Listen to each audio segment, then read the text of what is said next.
Hello, welcome back to her shift. She was stuck. She shifted. The end. If you're new here, that's not how I normally start the episodes.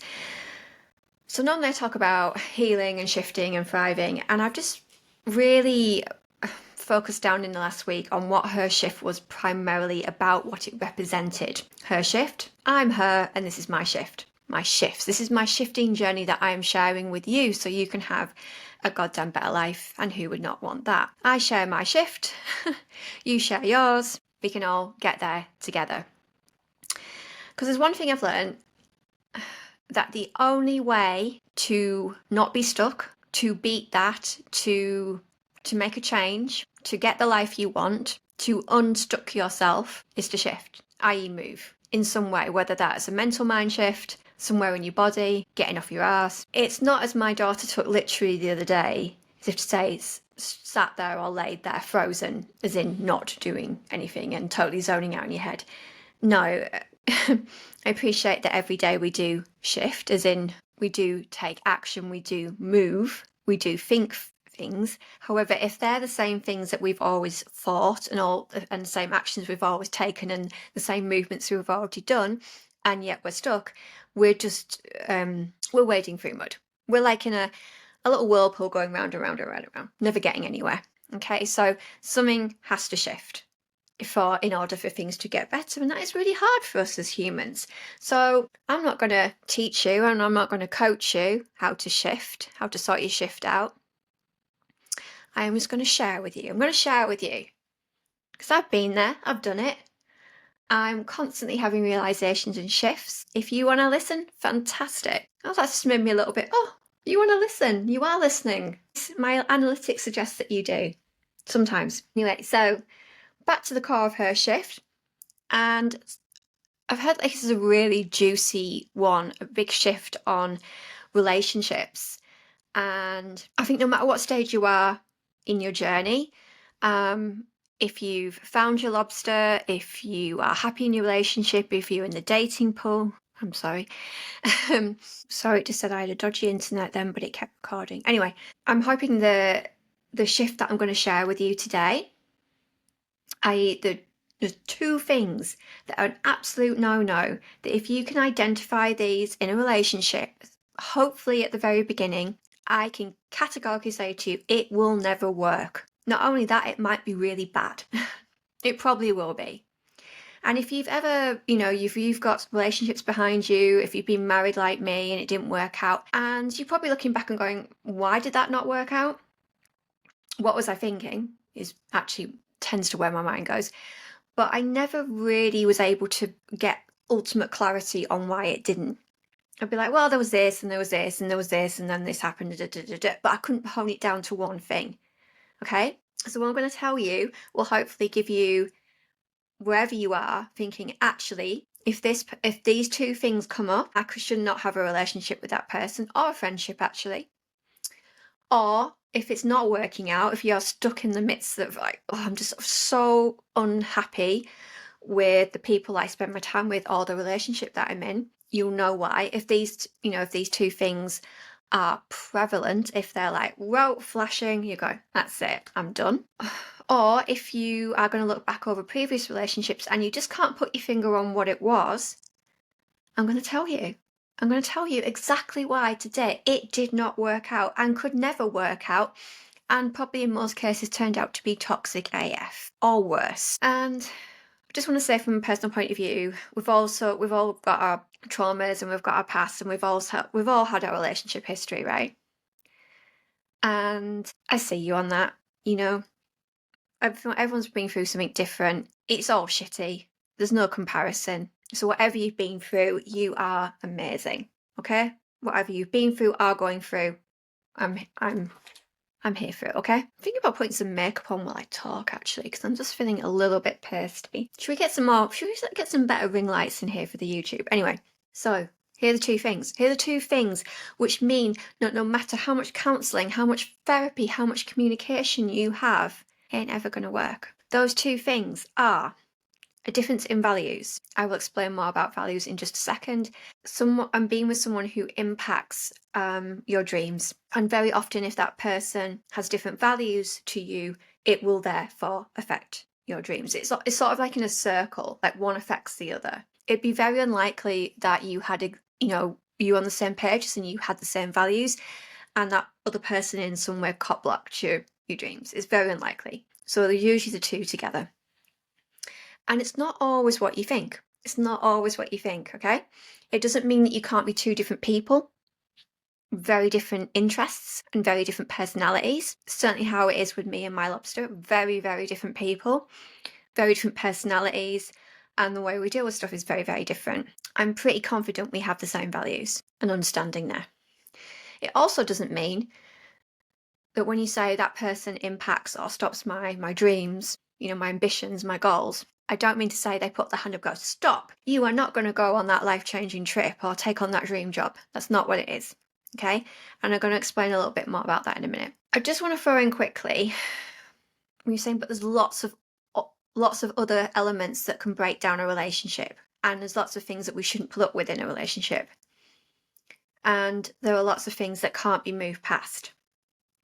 For example, obviously, levels of abuse, negative behavior, so like addictions, alcoholism, infidelity, right? Absolutely. But what I'm saying is those things are surefire to happen if the values, dreams dial doesn't work in the very, very beginning.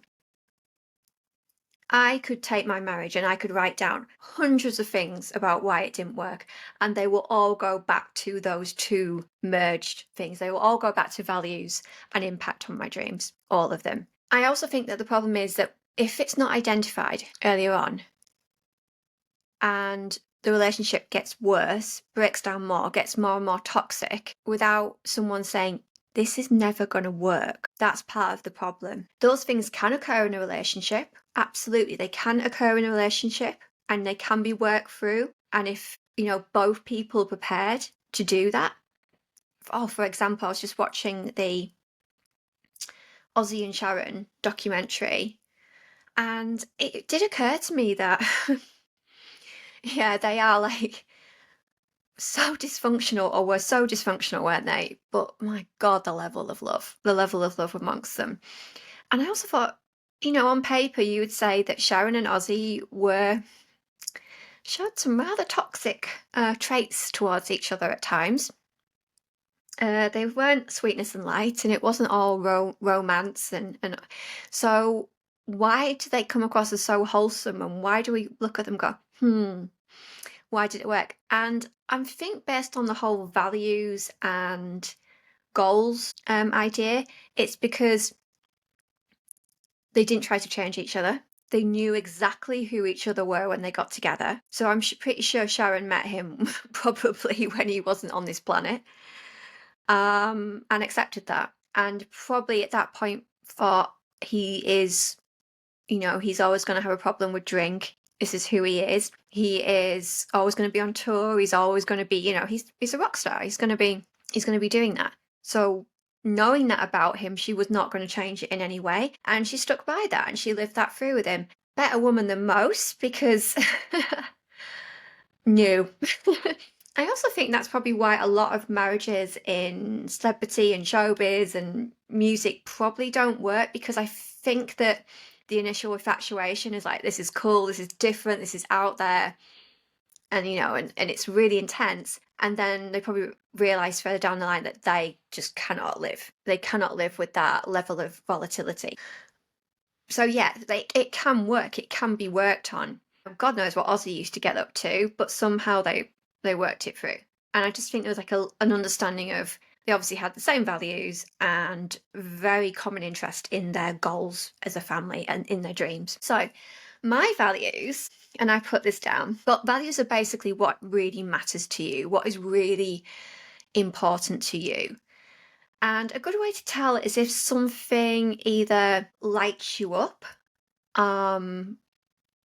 it's lights you up, sparks something in you, but equally, if it's impacted, it rubs you up the wrong way, as opposed to something that you're just indifferent about. So, for example, I'm trying not to offend people. So, like the Harry Potter phenomenon, the Potterheads, obviously the books, the films, the merch, and all that. It's not one of my values. By that as in, I like it, it's nice. I'm indifferent to it though. Like, I'm not either way. Do you know what I mean? It's like, I will happily walk into a room and there might be a Harry Potter film on if my kids are watching it, and I don't light up about it, but equally I'm not irritated by it. So it's fine. It's just that it doesn't, I'm pretty much indifferent to it. Maybe we could apply like Marmite theory to this. That's how you know something is a value. So things that I put down. So I've just put like, so my home in general, because like values can be really deep, right? And they can be quite more superficial. So in my home, I like my home to be really calm. I like it to be peaceful. I like it to be personal to me. I like to give a certain vibe of tranquility. I like it to be clean. I have, it's still a value. I have come down on that a little bit over the years, certainly since I've had children. I think you have to, or you'll drive yourself nuts. As in, I'm not, a germaphobe, but it's if I'm walking around and the house is cluttered and it's not cleaned and the kids have treated it like a hotel, it irritates me, and I'm not going to be the best version of myself, and I'm not going to do my best work. So while I have relaxed on things like that, I love a really clean, nice, calm, nice smelling home. It really, really matters to me. But for example, certainly in my marriage, that was something that did not matter to him. And by the way, when I'm saying it doesn't mean that I was right and he was wrong. That's not what values are about. Just because something matters to one person, it doesn't matter to the other. That's not what it is. It doesn't mean right or wrong. It's just that's a different value. So, like, I know, like a really good friend of mine, like growing up, that her parents were really outdoorsy, and would go away a lot. And the garden was stunning, absolutely beautiful. They weren't particularly bothered about the house as such, so it was nice, it wasn't, didn't have a hoarding issue or anything like that. It was fine. But I remember her saying to me one year, they were like, should we get the kitchen done, or should we go on X amount of holidays this year as a family? And they chose the holidays because that mattered to them more. And that was interesting because I thought, you know what, in that moment, I would very much be like, I want to return home from a trip to a really nice kitchen. So I would definitely, and I probably would compromise, not have my dream kitchen, but I'd still have a new kitchen and then maybe go on a trip too, if I had to choose. But that's what I'm saying. So it really clearly matters to me. I've also put about how I feel about myself, and that's terms of like certain levels of self-care, hygiene. So, for example, I just like to feel clean. I have a shower every morning, I have a bath every evening, and if I do a workout or something like that, then yeah, I'm going to have a shower. Having clean teeth, especially because I've invested a lot in my teeth. Let's say the braces are still on. Again, like there's just some people that they might shower every other day or week. I don't know. And again, it's not to say they're wrong and I'm right and I'm righteous in my hygiene. No, it's just that's what matters to me. It makes I feel better about myself. I love having my routine, my bath. So those are quite superficial things like my home, the decor, my self-care. But they do have a negative impact on how I feel, therefore they really do matter to me. So I've also put connection in relationships. And by that I mean I don't really like, not really like, I really don't like fair weather friends. I don't like superficial relationships. I don't just like, people got, when people have like so many friends and you see people on a trip or on a hen do when they've got like 20 apparently close friends. I don't see how that could be. For me, it's like I just want to feel that connection. I don't want to ever go out with someone or in a group and there'd be like one person who really irks me, but I'll just stay with the group because it's, it's got to be connection. It's got to be, I'm all I ever want is like to have that one love of my life friend and to have a lobster. And that to me is connection wealth personified. So connection and relationships are really, really important to me. Work, I put down. I am very lucky, but I think the reason that I have my own business and I work from home is because of my values regarding work. It mattered so much to me, obviously to do with my health, my PMDD, being working under a boss and other people and having a routine and a 9 to 5. It was really affecting me. I certainly wasn't indifferent about it. And I know a lot of people are either they love their jobs or they are part of that 9 to 5 group, but they're indifferent to it, and that's fine. Whereas for me, it was like, no, this is a value. Like, I need to really have some sort of connection and feel good about what I'm working in, what I'm doing. Otherwise, it's just, yeah. I'm gonna, after I've gone through these, actually, I'm gonna talk about a little bit about my marriage and why we didn't have the same values, because I'm just like, my brain's going, I put women's health, particularly reproductive rights. And that's a whole series of episodes on its own, but it's something that really, really matters to me. And the reason I know it matters to me, not just because I am a woman and I have had babies, because I know that when anything comes up on the political sphere about it, I read something online, on the news, certainly what's going on in America, it really gets on my Kit Kats. I feel caged, I feel hemmed in, and I feel angry for other women that don't have choices or means, or, you know, I can feel myself getting like, how dare these men of a certain age tell women what they can and cannot do with their bodies. Oh, yeah, that's a value. So women's health, women's healthcare. I've also put mental health for obvious reasons, because it's been huge and prevalent, and it's, you know, behind her shift. Myself, my depression, my anxiety, my battles with PMDD, absolutely huge, really, really does matter to me. And I've written this in capitals, and I've written growth, because growth is to expand, to evolve, to shift. Again, the very essence of her shift. When I am frozen, when I have been stuck, when I have been my absolute worst, it's because I am not growing. I am not growing, I am not shifting. I need to have some sort of expansion, whether that's in consuming more knowledge, reading, watching something, listening to something, a book or podcast, taking on a new experience, looking after my body, giving it what it needs. Growth, growth, growth. And I think that's probably my biggest value ever. Now, in all of these, I've realised these are my values, and there's loads more. And like I said, there are different levels of, you know, can be superficial. Well, there's not superficial, are they? But more, and they could be very deep. So I put obviously freedom, autonomy. I hate the idea of, again, being told what to do, feeling trapped, feeling restricted. I can't watch anything. I can't watch, you know, anything to do with like prison or prison shows or anything like that. I wouldn't be able to watch Orange is the New Black, because the idea of prison, it makes me contract. It scares me. I don't want to feed that fear in my head. So the problem I came up against in previous relationships, and particularly my marriage. So when I'm going through this list, and I've put the home and how I wanted it to be, obviously decluttered, smells nice, clean, a level of order, a level of routine. Now, my then husband, it did not matter to him, and it probably impacted him as well, because it wouldn't be how he wanted to live. And that's not to say, like, again, for 1 minute that I'm a minimalist, because I am not.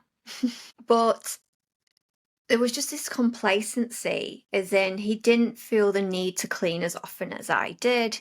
Clutter wasn't an issue to him. If he put something down or dropped something, or, you know, I remember there was a shift moment, a breakthrough moment, my mini Tina Turner moment, let's say, when I walked into the front room and he'd eaten a Kit Kat and chucked the wrapper just next to him on the sofa. And yes, I absolutely lost my shit. Did I overreact? Completely. But that was a massive indication that at that point my values had been, yeah, squashed, let's say. So again, that's such a big thing when it comes to values. So with that in mind, I'd say if you are in the early stages of getting to know somebody, how they live, I cannot stress this enough, is so important. You might be the laid back one. You might be the person that doesn't really care about the home. You know, you're more of an outdoorsy person. It doesn't matter to you. You're indifferent. You're not bothered. I can't stress this enough. You can't therefore be with someone on the complete other side of that. I mean, you can, but oh my God, it's going to give you grief. It really, really is. And the reason why is because that person is, neither of you are going to change. You might shift a little bit. You might come together a bit more on it. I honestly think the only way you could get around that, you've got to be on a similar level of how you want the house to be. If you are not, I think the only way you can get around that is absolutely every other thing, every other value's got to be on point, you've got to be in sync with, and you've got to be prepared to have a cleaner. That's it. Because that other person, you're not going to change, okay? And nor should they. I put, work and how that really matters to me, and I had to have a kind of feeling of it. I had to get something from it. I had to feel that I was making an impact. I had to feel that I was building a legacy, or that I'd made a difference in that person's life, even if it was only for a minute. And when I think back, that even when I was working in jobs that I didn't particularly like, so when I was an air hostess, for example, and there were a lot of good stuff about the job, definitely, but it was my PMDD in the end that meant I couldn't carry on doing it, really. But there would be times when I would have really, really gorgeous customers, and I would serve really interesting people. I'd have interesting chats. I'd work with great colleagues, and I'd have connections and build friendships with them. So in those moments, like, I'm getting something from this. This is feeding my soul. I've made a difference today. And that really, really mattered to me. And I know that the shifts when I didn't really have that as such, I would come home feeling deflated and quite hollow. Now, in the same vein, work matters so much to me. I want it to be part of the golden vein in me. I want it to be, it massively affects how I feel.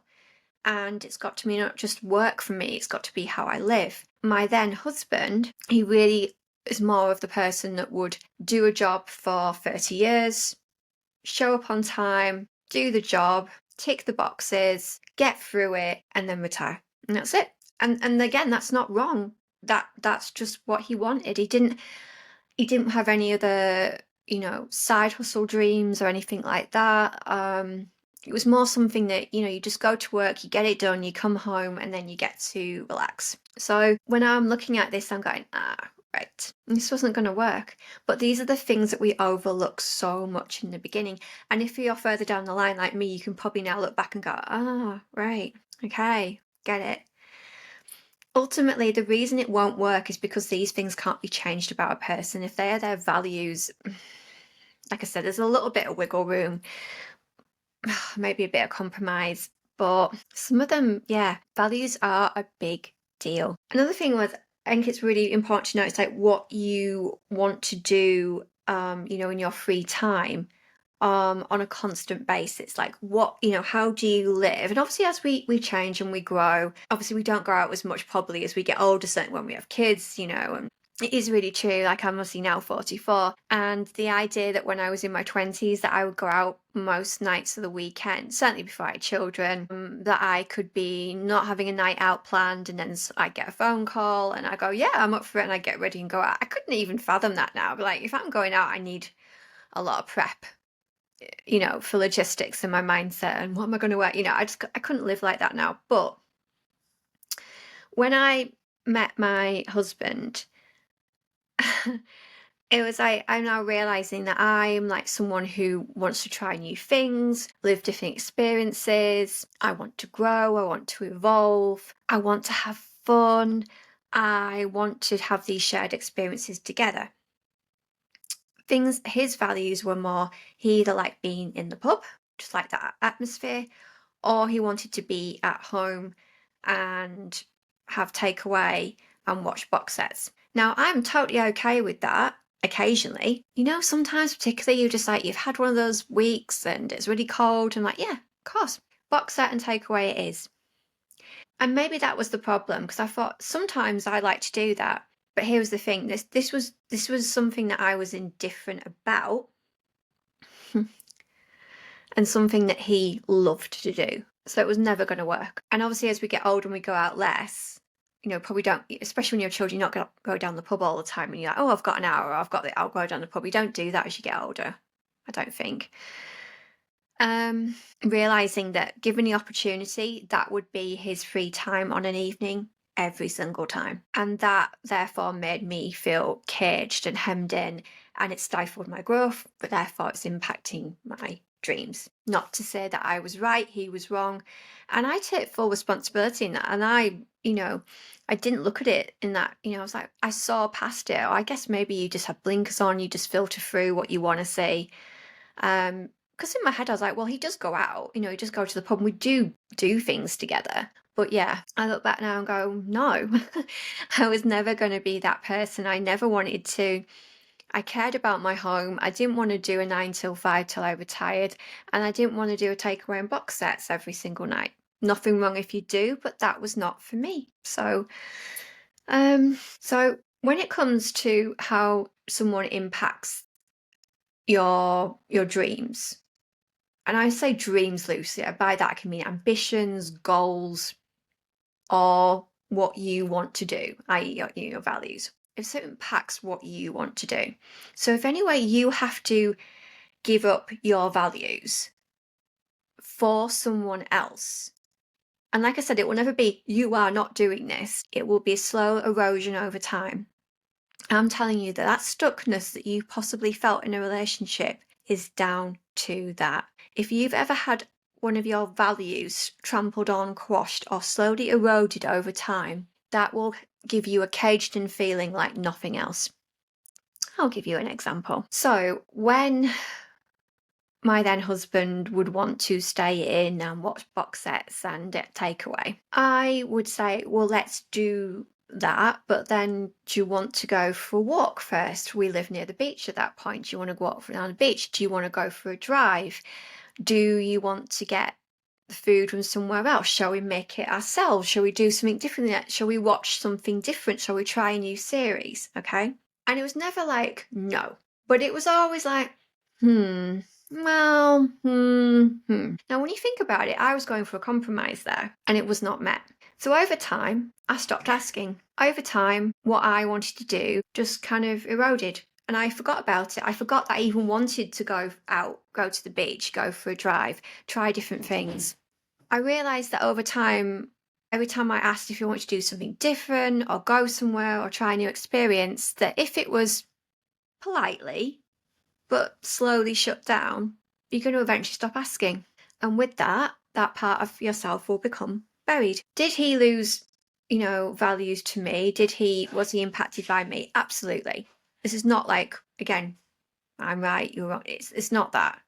It's definitely two ways. So you can maybe look at it as how we both impacted each other. But that is how part of you gets lost and it gets buried. Another thing that happens is if, certain things that you love and certain things that you've got interests and how you like to have fun. Perhaps you have certain sexual interests. Perhaps there's certain, fantasies that you have, dreams you have about your relationship, what you expect in terms of intimacy, what really matters to you. And again, this can be picked up on really early on in a relationship. People can have different preferences. People can be into different things. People can have different levels and different boundaries. But if one person in the relationship shows a part of themselves, drops their guard, shows a level of vulnerability to their partner, and is instantly either shot down, mocked, ridiculed, or dismissed, I will tell you right now how absolutely destroying that can be for any relationship. You cannot fix that. You cannot build on it. If that happens, especially at the beginning, I'm not saying further down the line, you're like, well, whatever, that was fun, but didn't want to try that again. Again, that is a very slow erosion on something which is clearly a value in another person. And again, you got to look at it as if one person is basically saying no, no, no, no, no, very early on, worse that they're making a person feel bad about, showing a part of themselves, talking about what they like, what they don't like, particularly in intimacy, they're effectively, not only are they shitting all over their value, they're getting their way. They're getting what they want. I kind of thought this might have been a bit more of a light-hearted and reflective subject, but now I'm thinking, yeah, I can see actually how this is basically the root cause of rot in relationships, isn't it? Things that can be identified really, really early on. So again, when I talk about impact on dreams and goals and how the two merge, so impacting your values and stops you living the life you want to live. For me, it was more a case of, it was not someone saying, I don't want you to be successful. They weren't saying, I don't want you to do the job you want to do and look the way you do and be you. It can be a much more slow, more subtle, or certainly insidious, impact on those things. So, for example, and this might have happened to you, when it comes to work, your partner they've got to be your cheerleader. They've got to be supportive. They can be quiet in that. They can just be there when you need them. If you choose not to involve them, that's absolutely fine. But they've got to either be full-on cheerleader or a very silent cheerleader, but they have to be a cheerleader. They've got to tell you how it is. They've got to, tell you it straight. You've got to have honesty and communication, absolutely. But they have to support the dreams and the visions that you have for your life together. So with work, and I found that in the past, in previous relationships, that I've had to split my brain into when that person has come into my workspace, has come into my work environment. And by that, it might be like an event or an awards ceremony, a professional environment, somewhere where the two worlds meet. And my head was always, I hope they're okay. I have to keep a bit of a leash on them, a little bit like a toddler or a child, as in, if they are feeling perhaps a bit intimidated, overwhelmed, not particularly comfortable, that's going to reflect in their mood. It's going to reflect how they speak to people. If it's a lovely vibe and it's a nice night and I come off well, I do well, I have some good conversations, all is good. But I always found in the back of my mind is, I hope they're okay. I have to keep an eye on them. I have to ask if they're okay. I have to make sure they're soothed. I have to make sure nothing's upset them. And not only that, the side of me that would be work, the side of me that would be professional, I'm going to dampen that down a bit because they've never seen me in this capacity fully, certainly around other people. And I know it'll be too much for them. I know it's not what they signed up for. I actually remember saying that to myself, it's not what they signed up for. So in these environments, I used to actually get back in my own cage a little bit. Do I take responsibility for that? Absolutely. That was my choice. I did that. That's the thing. But it just made me realize that while they did not say, you will not do this job and you will not do that, the difference in our values, that was the knock-on effect of how it impacted my dreams. I also believe, looking back at previous relationships, the rubbing up against different values for both parties, for both people involved, would have affected their dreams as well. So certainly when I think back to my marriage, I'm thinking he clearly wanted a very different life. He probably wanted a much more relaxed life, easygoing life, beige, routine, live for the weekend, very chill, not much adventure, but then nothing to get stressed about. So the very laid back, very insular, which is absolutely fine. Which again, I applaud anybody that knows what they want, and that was clearly what he wanted. And he kind of had like a whole, I don't know, 2.4, but very, very. I often look back. Actually, I think about my marriage, and I think the sort of lifestyle that was the dream that was built maybe in the 70s, in the 80s, before the recession, of that sort of family dynamic and life. I think that's maybe what he would have wanted.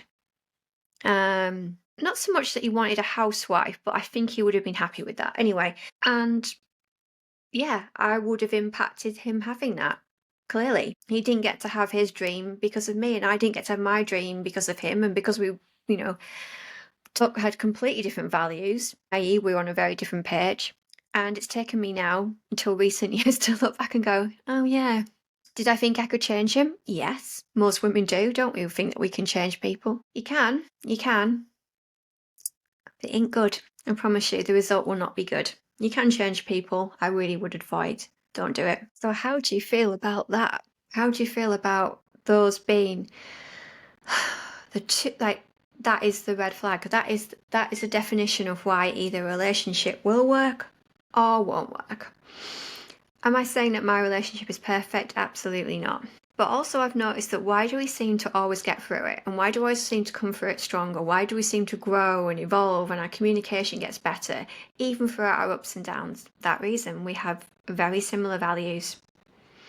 and we massively support each other's dreams. And what the best thing about that is that while the opposite, impacts values and stop and cop blocks dreams and visions and ambitions and all these sort of things, the opposite occurs. If you have the same values, if you fully support each other, even if it's not your thing and you're very different people, very different personalities, if you have those in place, all the other stuff can be worked on. The communication can be worked on. The way you do things can be worked on. It's like, he's probably listening. He is a Scandinavian architect when it comes to the dishwasher. He's not a Scandinavian architect, by the way. He is the one when it comes to the dishwasher. I love my dishwasher, but I'm a bit indifferent about it. And it has been said that sometimes I stack it like a feral raccoon on meth. I know that how the dishwasher is stacked and also unloaded matters to him. I'm therefore more than happy to bend that way when he's around anyway.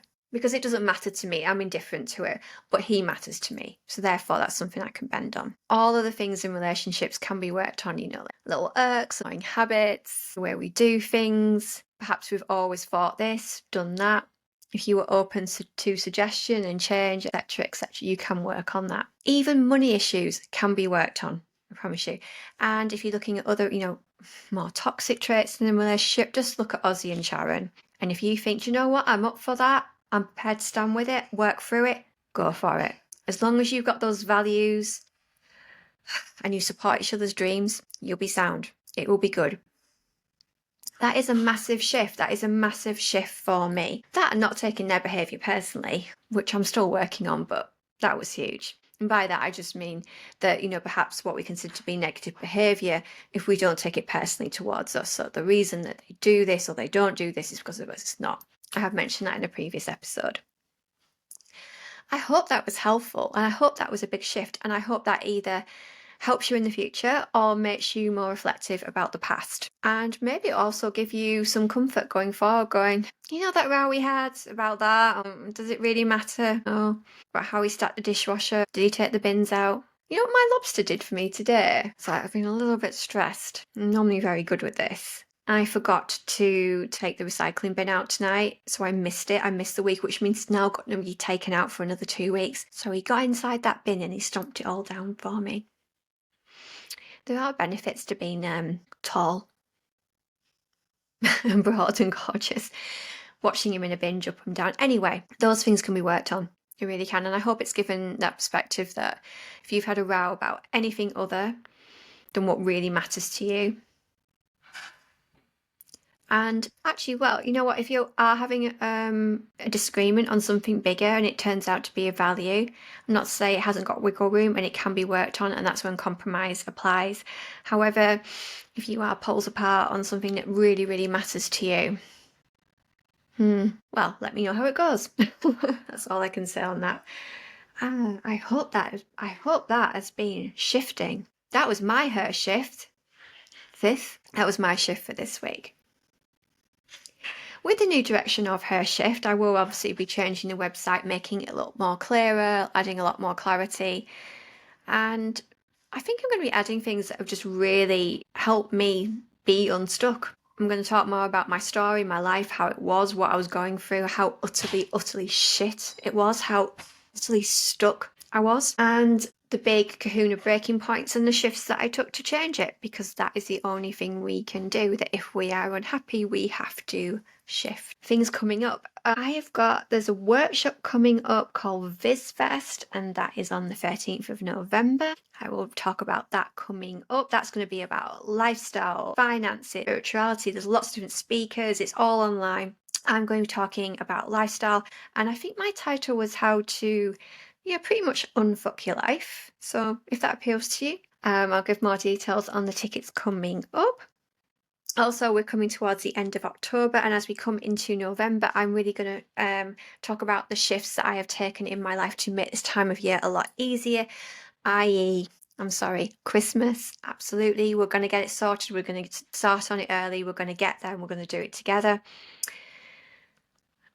It is a value of mine, just to say. I just thought as well in previous relationships, there were probably someone who went shopping on Christmas Eve. Anywho,